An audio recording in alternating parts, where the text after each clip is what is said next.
Bhagavato arahato sama sambuddhassa. Namo tassa bhagavato arahato sama sambuddhassa. Namo tassa bhagavato arahato sama sambuddhassa.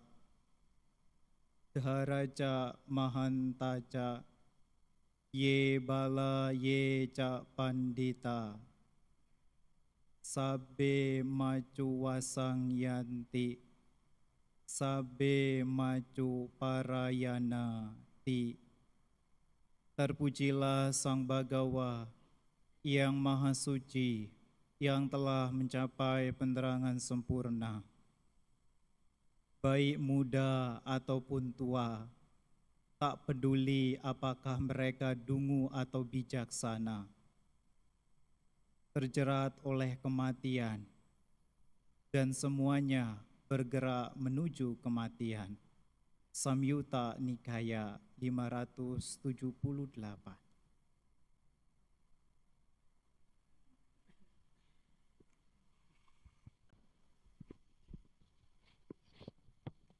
Para pimpinan puja yang saya hormati, para Romo Ramani, serta yang saya hormati pula Ibu dan Bapak, Saudara setama yang berbahagia, selamat pagi, terpujilah Sang Buddha, Namo Buddhaya.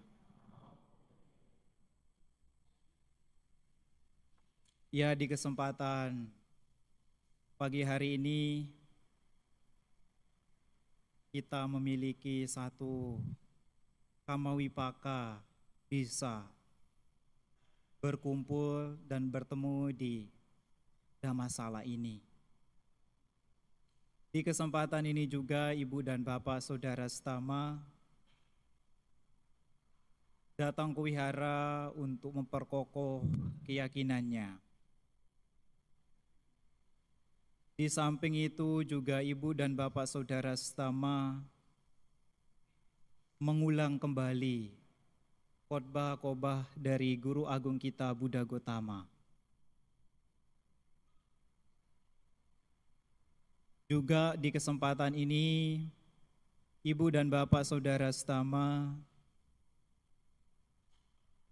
dapat mendengarkan kembali uraian-uraian Dhamma yang telah disampaikan oleh Guru Agung kita Buddha Gotama.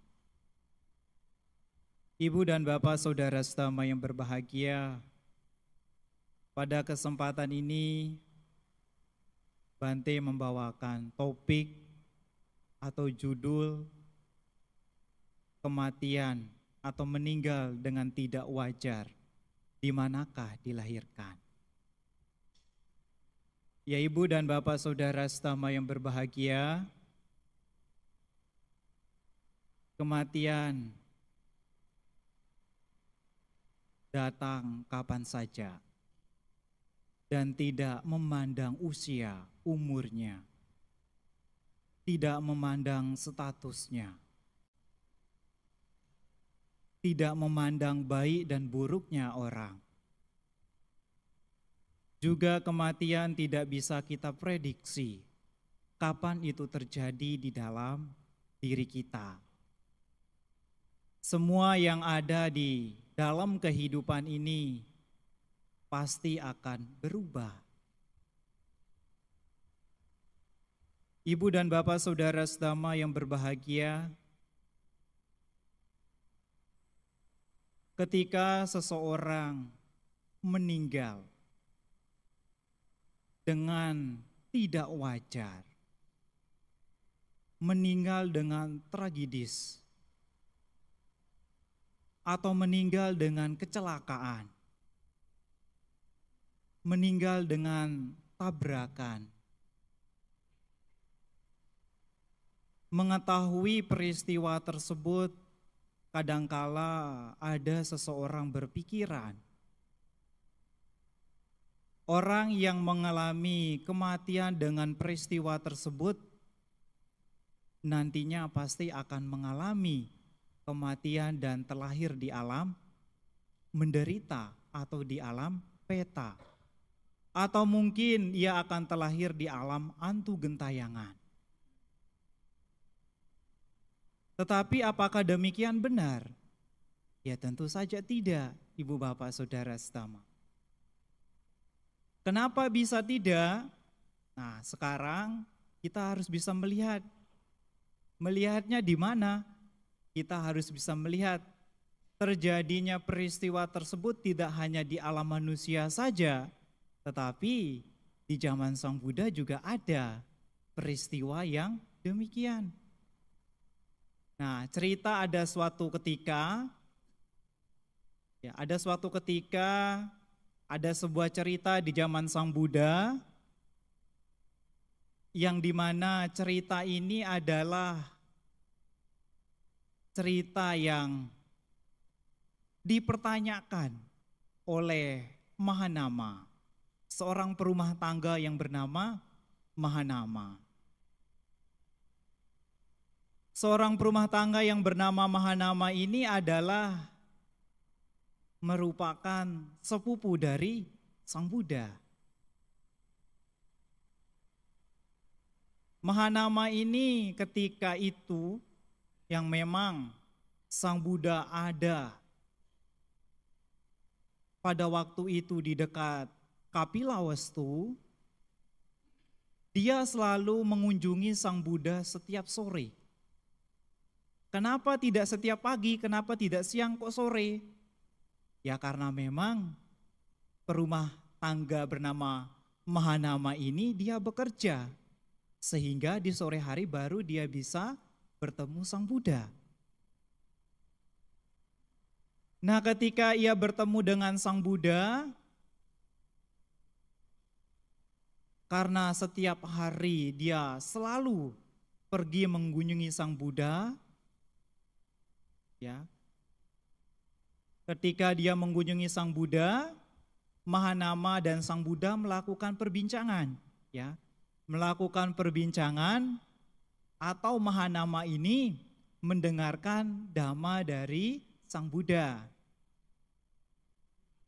Nah, setelah Mahanama ini berbincang dan mendengarkan dhamma dari Sang Buddha, ia selalu pulang di saat sore hari, ya, mau menjelang malam begitu ya. Selalu seperti itu terus.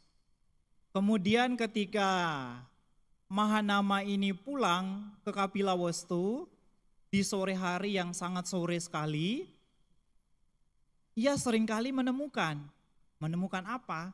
Ya, ia selalu seringkali menemukan gajah liar, ya, bahkan kuda liar. Bahkan juga ia sering menemukan kereta yang berjalan sangat kencang sekali. Nah, kemudian dia berpikir, ya, berpikir dan bertemu Sang Buddha. Ia bertanya kepada Sang Buddha ketika ia bertemu dengan Sang Buddha.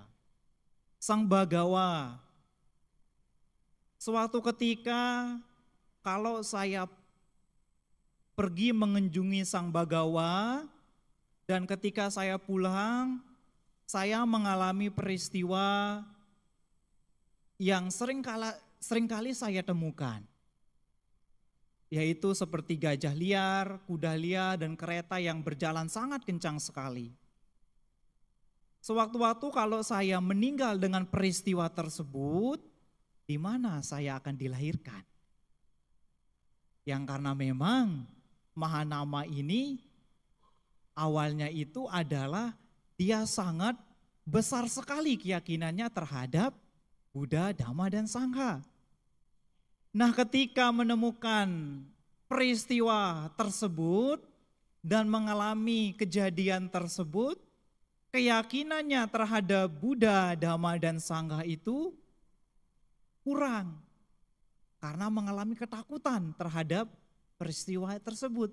Lantas sehingga Mahanama mempertanyakan hal demikian, Ibu Bapak Saudara Setama. Dan hingga pada akhirnya Sang Buddha menjawab pertanyaan dari Mahanama ini. Sang Buddha mengatakan, jangan takut. Sang Buddha mengatakan jangan takut ya. Kalau seseorang ketika mengalami peristiwa tersebut, mengalami kematian dengan diinjak oleh gajah liar, atau diinjak oleh kuda liar, atau ditabrak dengan kereta, ketika itu terjadi kemudian batinnya berkembang, maka jangan takut. Orang demikian pasti akan terlahir di alam berbahagia. Maka dapat dianalogikan, diperumpamakan oleh Sang Buddha seperti seseorang memiliki kalau diumpamakan seperti mangkok begitu ya. Dianalogikan seperti mangkok ini yang berisi minyak dan mentega. Kemudian mangkok ini dilempar ke sungai sampai di dasar sungai, kemudian dia pecah. Tetapi ketika pecah dari benda tersebut, mentega dan minyak ini naik ke permukaan, berkembang di permukaan. Dan kemudian benda tersebut hancur, jatuh ke dasar laut. Artinya apa? Ketika batin seseorang berkembang dengan positif, dengan baik, walaupun jasmaninya ini hancur, tubuhnya hancur, tetapi kebajikan dan batinnya ini berkembang, itulah yang mengantarkan seseorang itu terlahir di alam berbahagia. Ibu bapak saudara setama yang berbahagia. Maka Guru Agung Buddha Gotama memberikan wejangan dhamma, poin dhamma kepada Mahanama itu, kepada seorang perumah tangga bernama Mahanama itu oleh Sang Buddha, yang patut memang kita jadikan sebagai panduan, yang patut kita jadikan sebagai pegangan di dalam kehidupan kita sehari-hari. Ada 5 poin dhamma yang disampaikan oleh Sang Buddha kepada perumah tangga Mahanama ini ketika memang itu jasmaninya hancur, ya. Kemudian tubuhnya ini rapuh dan dia mengalami kematian. Tetapi walaupun jasmani dan tubuhnya ini hancur, dia bisa membawa batinnya untuk terlahir di alam berbahagia. Kelima poin tersebut adalah yang pertama yang disebut sebagai sada paribawitang citang. Tahu artinya? Ya, yang ini dikhotbahkan oleh Sang Buddha di dalam Brahma Samyutta. Ya. Sada paribawitang citang ini adalah seseorang hendaknya harus mengembangkan batinnya dalam sada, keyakinan. Yakin terhadap Sang Buddha, yakin dengan ajaran-ajaran dari Sang Buddha, dan yakin terhadap Sangha. Kalau seseorang tidak yakin dengan sada, dengan keyakinan, dengan ajaran Sang Buddha, bahkan dengan Sang Buddha itu sendiri, ketika mengalami sebuah musibah, batinnya tidak berkembang dalam kualitas demikian, maka ia memiliki kegelisahan, memiliki keraguan-raguan dalam menghadapi peristiwa itu. Itu yang pertama. Kemudian yang kedua adalah sila paribawitang citang. Hendaknya seseorang harus mengembangkan diri di dalam praktik sila, atau moralitas.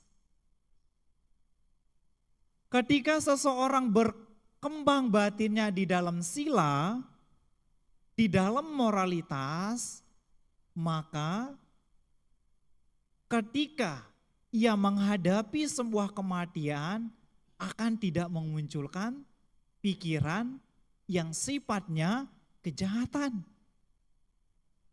yang sifatnya dapat merugikan diri sendiri bahkan orang lain. Itu muncul ketika seseorang mengembangkan sila paribawitang citang. Hendaknya seseorang mengembangkan dirinya di dalam sila, Ibu Bapak Saudara Setama. Itu yang kedua. Kemudian yang ketiga, hendaknya seseorang mengembangkan dirinya di dalam pengetahuan. Suta paribawitang citang, berkembang di dalam dhamma.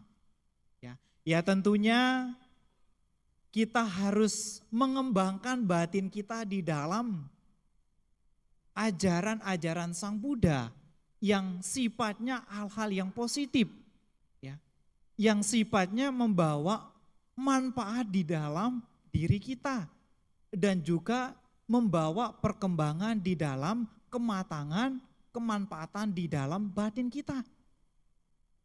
Ya tentu salah satunya adalah dhamma ajaran Sang Buddha itu sendiri.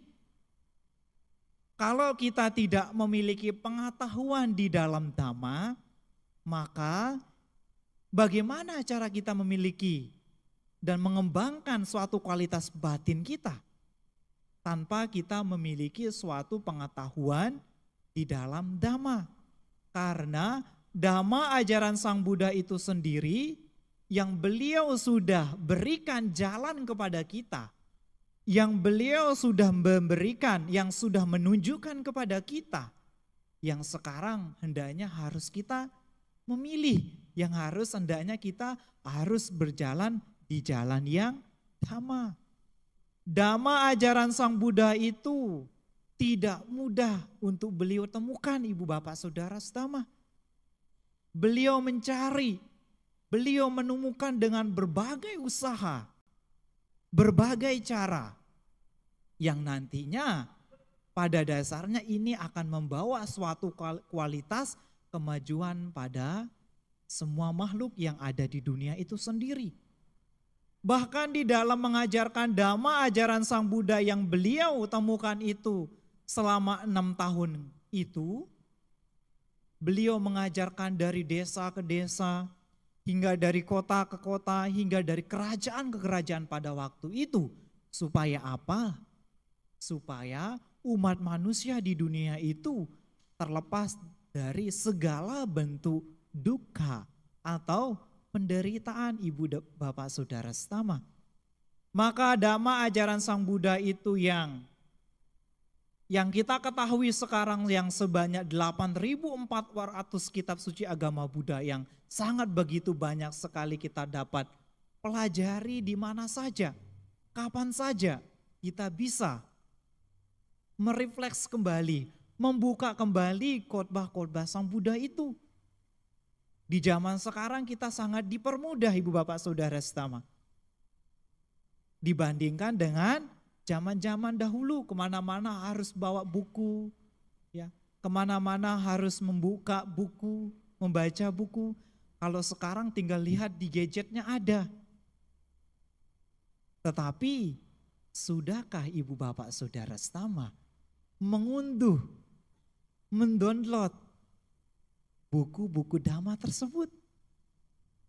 Sudah apa belum? Itulah yang menjadi permasalahan di dalam diri kita. Tetapi dibandingkan dengan mengunduh, mendownload buku-buku elektronik, buku-buku yang memberikan pengetahuan tentang dhamma, lebih baik download aplikasi apa? TikTok. Ya, Ibu Bapak Saudara Setama, itu nyata, ya. Nah, itulah Ibu Bapak Saudara Setama yang berbahagia, maka hendaknya walaupun di bandara, dimanapun tempat bekerja, harus diimbangi dengan pengetahuan dhamma. Harus memberikan pondasi ketika kita melakukan apapun. Supaya apa? Apa yang kita kerjakan itu, dan ketika kita melakukan suatu perbuatan yang memang itu mengarah pada sesuatu yang tidak membawa manfaat di dalam diri kita, karena atas dasar dhamma kita tidak akan bisa melakukannya. Itulah Bapak Saudara Setama. Nah, maka hendaknya seseorang harus mengembangkan dirinya di dalam sutta paribawitang citang, Ibu dan Bapak Saudara Setama. Itu adalah yang ketiga. Kemudian yang keempat adalah hendaknya seseorang harus mengembangkan dirinya di dalam kedermawanan. Caga paribawitang citang. Ya. Hendaknya seseorang mengembangkan kedermawanan di dalam mengembangkan kualitas batinnya. Ya. Maka ketika ia meninggal, mengalami sebuah peristiwa, ketika waktunya kematian ajal tiba, maka dengan tidak keraguan-raguan, maka dengan tidak kegelisahan, maka dia bisa melepas. Dia tidak melekati, Ibu Bapak Saudara Setama. Lantas ketika dia meninggal, tidak dibebani dengan kemelekatan, dengan kekikiran yang dia miliki. Maka ketika seseorang mengembangkan kualitasnya dengan caga paribawitang citang ini, maka hendaknya waktu itulah seseorang dengan mudah memberi, dengan mudah berbagi, tidak pelit dan tidak kikir. Karena pelit, karena kikir itulah yang membawa suatu kemelekatan di dalam dirinya, hingga ketika dia meninggal belum bisa melepaskan segala apapun yang ia miliki. Sehingga terbebani di dalam ketika ia mengalami peristiwa, mengalami kematian. Membawa kemelekatan di dalam dirinya. Itu yang keempat, Ibu Bapak Saudara. Kemudian yang kelima apa? Panya paribawitang citang. Hendaknya seseorang mengembangkan batinnya di dalam panya kebijaksanaan. Ketika seseorang mengembangkan batinnya dengan pengetahuan, dengan kebijaksanaan, ya, melihat segala sesuatu itu yang terjadi di dalam diri seseorang, ya, karena memiliki suatu kebijaksanaan di dalam dirinya, mengetahui bahwa tubuh ini hancur, mengetahui bahwa jasmani juga hancur dan mengalami kematian, dan pasti akan kematian terjadi, tetapi hal demikian ia ketahui bahwa itu adalah akan mengalami suatu perubahan, anicca, Ibu dan Bapak Saudara Setama. Maka dhamma ajaran Sang Buddha Guru Agung kita Buddha Gotama ini mengajak kita melihat ke dalam kita, merenungkan di dalam diri kita. Baik kepada para biku, baik kepada para perumah tangga, hendaknya seseorang merenungkan di dalam dirinya. Aku wajar mengalami kematian dan aku tidak mampu mengalami kematian. Marana damumhi maranang ana tito. Nah, ketika seseorang bisa melihat dengan kebijaksanaan bahwa apa yang mereka cintai, seseorang yang mereka cintai dan mengalami kematian, melihat itu sebagai wajar. Dan melihat berbagai macam peristiwa kematian, memang itu tidak pasti. Hidup ini memang tidak pasti, kematian adalah yang pasti, Ibu Bapak Saudara Setama. Nah, itulah Ibu dan Bapak Saudara Setama yang berbahagia, yang diberikan oleh Guru Agung kita Buddha Gotama kepada seorang perumah tangga yang bernama Mahanama, yang hendaknya dijadikan sebagai salah satu poin yang kita jadikan sebagai renungan di dalam diri kita, bahwasanya tubuh kita boleh hancur, jasmani kita boleh hancur, tetapi batin kita hendaknya harus bisa berkembang, harus bisa mengantarkan diri kita untuk berada di alam terlahir di alam yang berbahagia, Ibu dan Bapak Saudara setama. Bahkan ketika seseorang memperdalam dirinya di dalam pengetahuan yaitu Dhamma itu sendiri, maka seseorang itu ketika mengalami kematian, dia bisa saja terlahir di alam berbahagia, di alam-alam bisa mencapai tingkat kesucian, baik itu Sotapanna, Sakadagami, Anagami, dan Arahat. Maka hal demikian bisa kita lihat kasus-kasus yang ada di zaman Sang Buddha. Ketika seseorang itu mengalami kematian dengan ketidakwajaran. Di zaman Sang Buddha ada tidak? Ada, Ibu Bapak Saudara setama. Nah, ceritanya adalah pada suatu ketika di zaman Sang Buddha ada biku, ya, ada seorang biku yang diterkam, yang dimakan oleh seekor harimau. Dan itu mengalami suatu kematian dengan ketidakwajaran, Ibu dan Bapak Saudara setama.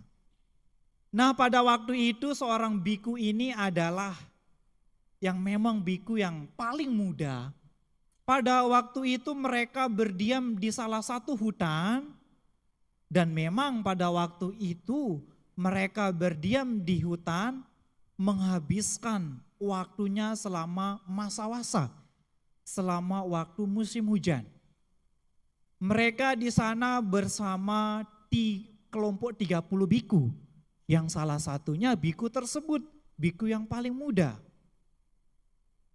Nah, suatu waktu mereka ini berencana, ya, mereka ini berencana untuk tidak berbicara, ya, untuk tidak berbicara, dan mereka berencana untuk nanti ketika di hari Uposatha, ketika kita berkumpul, di sanalah baru kita bisa berbicara.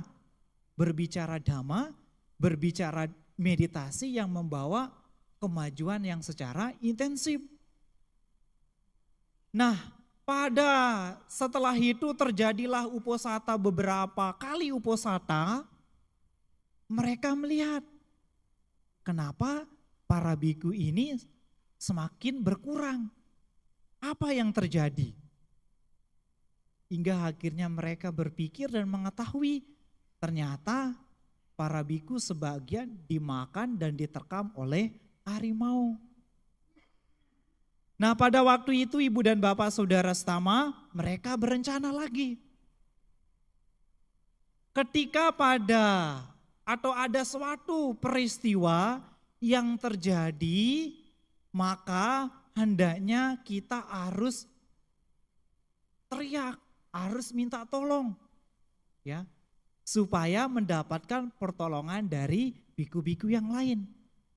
Nah, suatu kali Ibu Bapak Saudara setama, biku yang paling muda ini diterkam oleh harimau, dimakan oleh harimau, dan kemudian ia teriak, ia minta tolong. Akhirnya para biku yang berdiam di tempat di dalam kutinya itu mereka keluar. Mereka keluar untuk menolong biku yang muda tersebut. Tetapi nyatanya biku yang muda tersebut sudah ada dalam gigitan harimau itu dan sudah dibawa ke tepi. Hingga akhirnya mereka tidak bisa menolong biku tersebut, biku yang muda tersebut. Nah, karena Ibu Bapak Saudara setama karena sudah digigit oleh harimau dan dibawa ke tepi, para biku yang berada di bawah tebing ini sudah tidak bisa mungkin lagi untuk naik ke tebing untuk menolong biku tersebut. Ya, pada akhirnya biku yang paling muda itu tidak bisa ditolong, akhirnya dimakan oleh harimau tersebut, Ibu Bapak Saudara setama. Tetapi ketika dimakan dan diterkam oleh harimau itu, biku yang paling muda ini ingat kata-kata Sang Buddha. Ingat kata-kata khotbahnya Sang Buddha, sabdanya Sang Buddha. Beliau mengatakan dan biku yang muda ini mengingat kata-kata dari Sang Buddha. Bahwasanya tubuh jasmani ini hendaknya jangan dilekati, dilepaskan. Karena bukan milikku. karena bukan milikmu. Mengingat kata-kata tersebut, ibu bapak saudara setama, karena pada waktu itu biku yang muda ini merasa ketakutan. Mengingat kata-kata sang Buddha tersebut, akhirnya apa? Membawa batinnya berkembang. Membawa kualitas batinnya untuk berkembang dan terlahir di alam berbahagia mencapai tingkat sotapanna, ibu bapak saudara setama. Nah, maka jangan heran ibu bapak saudara setama yang berbahagia, ketika waktunya seseorang mengalami peristiwa, mengalami kematian dengan ketidakwajaran, mengalami kematian dengan kecelakaan, mengalami kematian dengan tragis, atau mengalami kecelakaan diinjak oleh gajah liar, kuda liar, tetapi pada waktu itu batinnya berkembang dalam 5 kualitas tadi, maka itulah yang akan membawa batin seseorang untuk terlahir di alam yang berbahagia. Ya, akan membawa batin seseorang itu untuk terlahir di alam-alam yang berbahagia, ibu dan bapak saudara setama. Maka jangan panik, jangan memiliki suatu argumen ketika seseorang mengalami kecelakaan dengan mengalami kematian dengan kecelakaan, jangan mengambil sebuah keputusan akan terlahir di alam beta, akan terlahir di alam hantu gentayangan. Tetapi kalau seseorang itu memiliki batinnya berkembang dalam kualitas demikian, maka akan memungkinkan bisa terlahir di alam yang berbahagia, ibu dan bapak saudara setama. Maka oleh karena itulah ibu dan bapak saudara setama hendaknya selalu merenungkan kelima kualitas dhamma yang diberikan oleh Sang Buddha kepada seorang perumah tangga yang bernama Mahanama itu, untuk kita jadikan sebagai renungan, untuk kita jadikan sebagai motivasi di dalam diri kita. Kita melihat bahwasanya tubuh kita ini bisa hancur dengan berbagai macam cara, yang terjadi karena kecelakaan, tubuh kita hancur karena diinjak oleh gajah, tubuh kita hancur karena ditabrak oleh kereta, oleh motor. Tetapi kalau batin kita berkembang, kualitas batin kita berkembang, maka akan membawa kualitas batin kita untuk berbahagia di alam yang berbahagia, ibu bapak saudara setama. Itulah yang saya sampaikan pada kesempatan pagi hari ini. Semoga ibu dan bapak saudara setama yang berbahagia maju di dalam dhamma, dan semoga ini dapat pula dipraktekkan di dalam kehidupan kita sehari-hari. Akhir kata, sabe sata bawantu sukitata, semoga semua makhluk berbahagia.